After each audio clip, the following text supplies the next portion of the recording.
Sudah ya. Oke, kita next.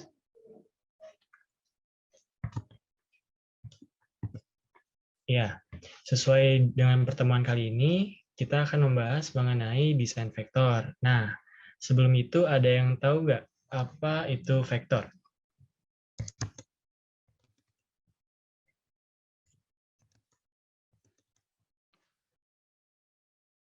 Wah, namanya hening ya. Oke, baik. Saya akan menjelaskan apa itu vektor ya. Oke, vektor adalah suatu karya grafis digital atau gambar digital yang terdiri dari titik dan garis dengan posisi tertentu yang saling terkoneksi satu sama lainnya tentunya dan melalui suatu perhitungan matematika. Nah, perhitungan matematika dari titik dan juga garis ini akan membentuk sebuah gambar. Nah, bagaimana? Dapat dipahami anak-anak? Atau ada yang ingin ditanyakan dulu?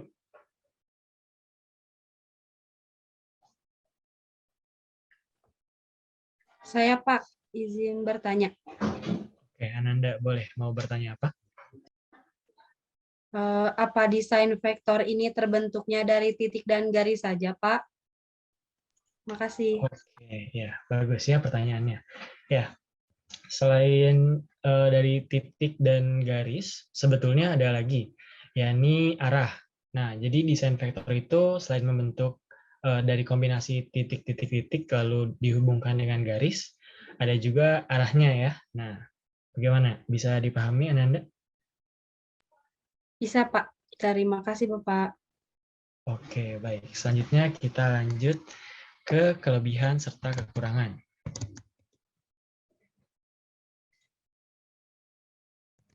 Oke, ya. Kelebihan dari gambar vektor di sini itu ada 3 ya, anak-anak. Yang pertama ada kualitas gambar yang lebih stabil. Nah, di sini ada yang mau menjelaskan nggak kenapa kualitas gambarnya stabil?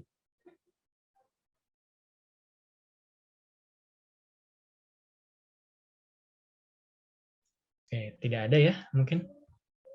Oke, tidak ada. Ya. Kenapa stabil? Karena kualitas gambar akan terjaga meskipun kalian menghasilkan ukuran gambarnya. Ini tentu akan sangat menguntungkan dari segi efisiensi sehingga kalian tidak harus membuat gambar vektor ini dari berbagai versi ataupun ukuran.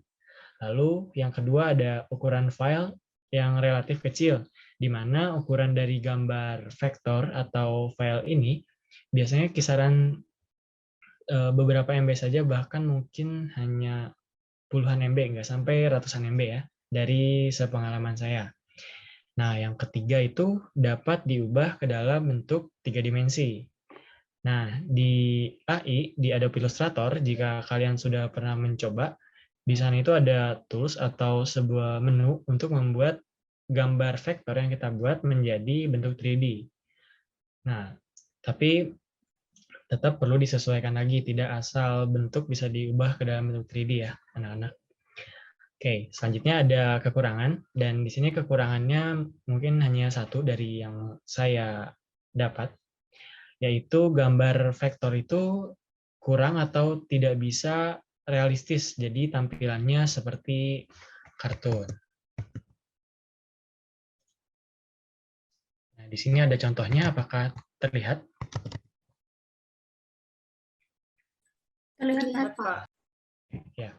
Nah, di sini ada contoh dari gambar vektor. Bisa dilihat kualitas gambarnya sangat jelas dan tentunya seperti kekurangannya tadi, tidak bisa realistis. Nah, jadi seperti itu. Ada yang mau ditanyakan dulu anak-anak?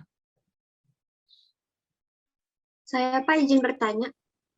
Ya, boleh Rahma, silakan. Kalau untuk membuat bungkus atau packaging makanan bisa nggak Pak?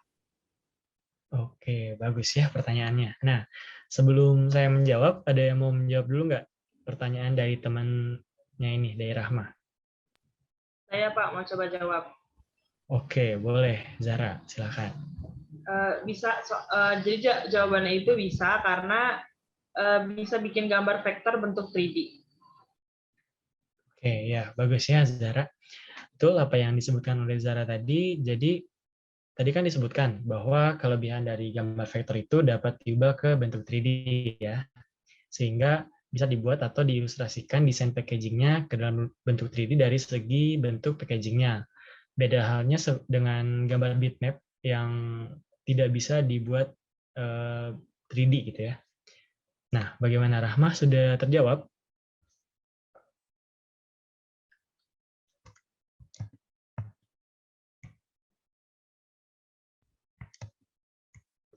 Mungkin sudah ya. Nah, baik. Selanjutnya, kita lanjut ke software untuk membuat desain grafis vektor. Nah, coba di sini ada yang bisa menyebutkan nggak? Ada software apa saja yang bisa digunakan untuk membuat gambar vektor?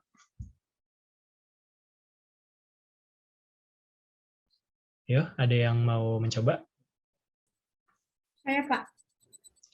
Oke, boleh Kiki, silakan. Ya, Pak, dari yang saya tahu, Pak, ada CorelDRAW, terus Photoshop, sama Adobe Illustrator, Pak. Oke, betul ya Kiki. Jadi ada 3, ya ini ada Photoshop, Corel, dan juga AI atau Adobe Illustrator. Tapi untuk Photoshop itu sendiri biasanya sering digunakan untuk editing gambar berbasis bitmap seperti foto. Ya, meski di dalamnya pun ada tools untuk membuat gambar vektor, tapi lebih seringnya digunakan untuk membuat atau mengedit gambar bitmap. Nah, baik, setelah tadi ada pengertian kelebihan dan kekurangan hingga ke software yang digunakan, saya ingin menjelaskan ulang lagi bahwa vektor itu berasal dari kombinasi titik, garis, dan juga arah.